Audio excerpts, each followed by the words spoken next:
ሰላም ውድ ቤተሰቦቼ እንዴት ናችሁ? ደህና ናችሁ ወይ? ከኔ ጋር እግዚአብሔር ይመስገን። እንዲህ ነው ማለት ነው ባህላችንና ማንም እኛ ኢትዮጵያውያኖች በምንም ነገር የማንለወጥ። ግማሾቻችሁ ምን ነው ስጋ በላችሁ እንዳትመለሱ ምናምን ብላችሁ ስታወሩ አይቻችኋለሁ፣ ሰምቻችኋለሁ ማለት ነው። ሩታ ጋበዘችው እንጂ ስትበላ አላያችኋትም ማለት ነው። እዚህ ጋር እሱ አስተናገደችው። ግዴታዋ ነው ደግሞ መጋበዝ ማለት ነው።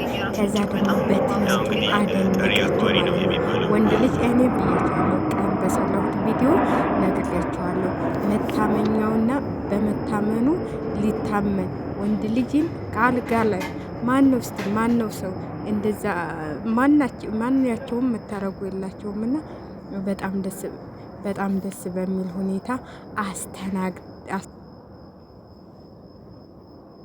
እና በጣም ደስ በሚል ሁኔታ እኛ ባህላችን እንደዚህ ነው።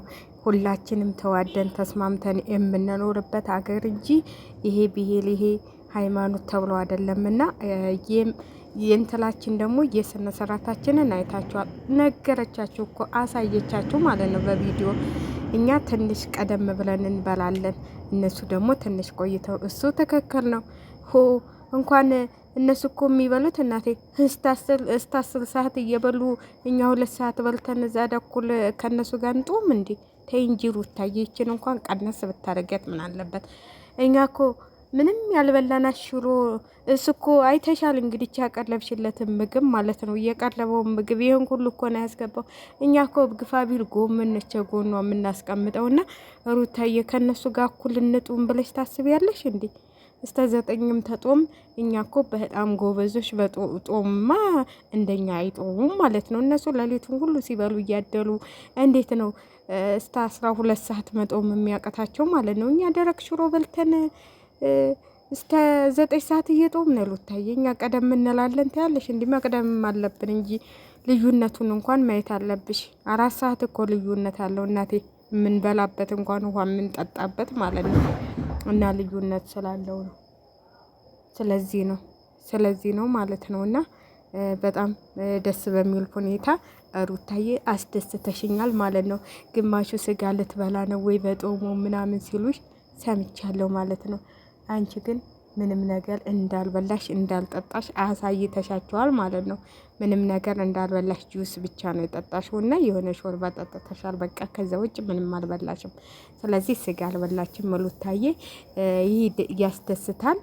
በእንትላም ተደስታለች ማለት ነው። ማለት ሴት ልጅ ከፍላ አስገብታው እንኳን ይህ ትልቅ ሰው ቀልቶ ሆኖና ትንሽ ልጅም ቢሳሳታል ማለት ነው። አንድ ሴት ከክፍሉ አስገብታው። ለነገሩ ሩታ ጥጌ ልማደኛ ነች ማለት ነው። አብርሽንም የዛን ጊዜ ፈትነዋለች። አብርሽ ግን አልተፈተናትም። እና አብርሽንም አላደነቅሽም ማለት ነው። አንቺ ደግሞ አብርሽም እኮ ክፍል አስገብታው ያን ሁሉ እንትን ስትለው እኔ አልፈልግም ብሏን ነው የወጣው። አብርሽም አብሯት የተኛ አይደለም ማለት ነው። እሱ ብቻ አይደለም። እና ቢሆንም ግን በጣም ከባድ ነው ወንዶችን ለመፈተን። ሴቶች ተጠንቀቁ ማለት ነው። እኔ በጣም ነው ያስደሰተችኝ ሩታ እንደዚህ ስንተባበር፣ እንደዚህ አብረን ስንበራ ስንጠጣ ነው ደስ የሚለው ማለት ነው። ሃይማኖታችንም እንደዚህ ነው የሚፈቅደው። እኔ በሚገርማችሁ ሁኔታ እዚህ ውስጥ ነው ያደግኩት ማለት ነው። እኔ ያቴ እንደዚህ በመህል ወቅት ጦማቸው ሲሆን አያቴ ስራ ይብራ እነሱን አሳርዳ ለነሱ ስጋ ትሰራላቸው ነበር ማለት ነው። እቃዋን ለይታ ምናምን ከዛ ልክ እነሱ ሲሄዱ ወደ ቤታቸው ታስባልካለች ማለት ነው ቄስ።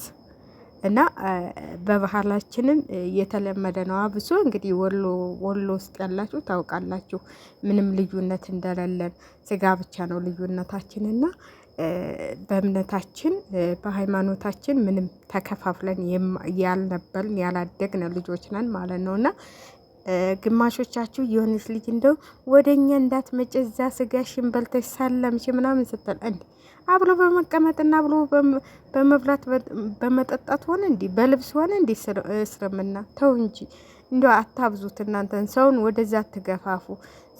እኔ በጣም ነው የምትገርሙኝ ማለት ነው። በጣም ነው የምትገርሙኝ። ማሻአላ ሰለመች ማሻአላ የምትሉ ልጆች ደግሞ ማለት ነው ይኸው መልሱን ሰጥታችኋለች። እና እንትን አትበሉ ማለት ሁልጊዜ አንዳንዴ ዝም ብላችሁ ከልክ ያጣ ወሬ አታውሩ ማለት ነው። እኔ በጣም ነው ደስ ያለኝ ማለት እንደዛ በማፍጠሯ ጓደኛዋም ይሁን ለምንም ይሁን ለድራማም ይሁን ለድራማ እንደሆነ ሁላችንም እናውቃለን። ድራማ ባይሆን ኑሮ በተለያየ ቻናል አይለቀቅም ነበረ ይሄ ነገር ማለት ነው። ድራማ ባይሆን ኑሮ እውነተኛ ታሪክ ቢሆን ኑሮ በአንድ ቻናል ነው እየተለቀቀ ድራማ መሆኑን ታውቃል። ከማንም ቻናል አሁን ይሄ ያልተለቀቀበት የለም የሩታና የዚህ ልጅ ማለት ነው። መጀመሪያ በሩታ ቻናል ተለቀቀ። ከዛ ቀደም ተከተለ በአብርሽ ነው በአብርሽ ቻናል መሰለኝ ተለቀቀ። ከዛ በዳኒ ከዛ በጥጌ እና ያልተለቀቀ በዛ ላይ ደግሞ ተደገመ። ነገ ደግሞ በሌላ ቻናል ሲለቀቅ ታያላችሁ ማለት ነው። እና አንዳንዴ ዝም ብላችሁ እንትን አትበሉ ማለት ነው። ይሄ እውነተኛም አይደለም። ያው ቻናላቸውን ለማሳደግ እየሰሩ ያሉበት ነገር ነው እና ብዙም እንትን አትበሉ ማለት ነው። ከወደዳችሁ ሸር